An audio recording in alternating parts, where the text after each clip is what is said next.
አባቴ ነው ወንድም ወረቃውን ላጣረኩልሽና አፌ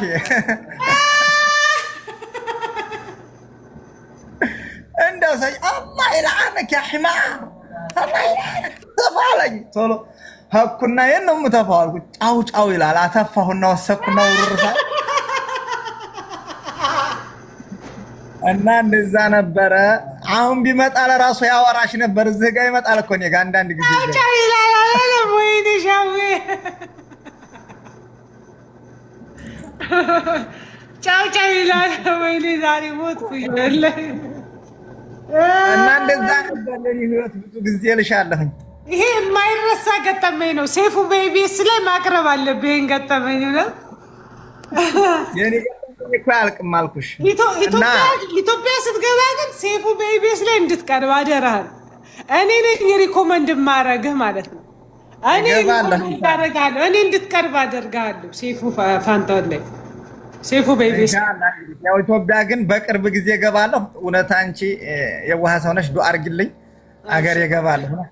አላህ ይርዳ። በነገራችሁ ላይ እኔ አሁን ካንተ ንግግር የተማርኩት ምንድን ነው? ከብዙ ፈተና ከብዙ መከራ በኋላ ህይወት እንዳለ ማለት መነሳት እንዳለ ነው አሁን ካንተ የተማርኩት። እኔ ኢቭን አሁን ሳውዲ ራሱ ከአንዴ ሁለት ጊዜ ሸቤ ተወርውረሃል።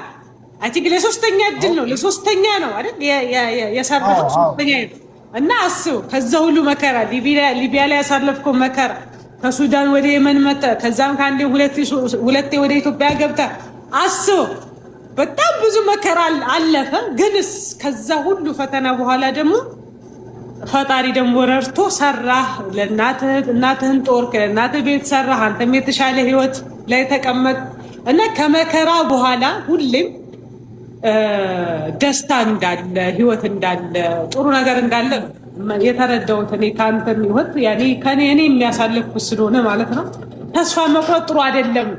አሁን አንተ አሁን በእልህ ተመልሰህ መምጣትህ ተስፋ ሳትቆርጥ የገባ ተመልሰህ በእልህ መምጣትህ አልቅሰህ ራሱ እንባህን አብሰህ ተመልሰህ መነሳትህ ይሄ ጥንካሬህን ያሳያል።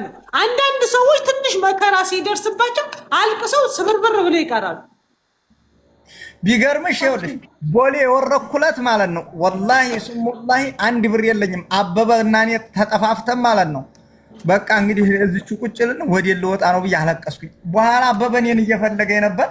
አበበ የዋጃሌ ነው አበበ አማራ ይባላል። እኔን እየፈለገኝ ነበር። ግኝት ሲያረገኝ እምባዬን ተውኩት፣ ለቅሶዬን ተውኩት። ማለት እሱ ቃል ገብቶልኝ ነበር ይዤ እሄዳለሁ የሚለው ከእስር ቤት እኮ ነው። እስር ቤት ነው የተዋወቅነው።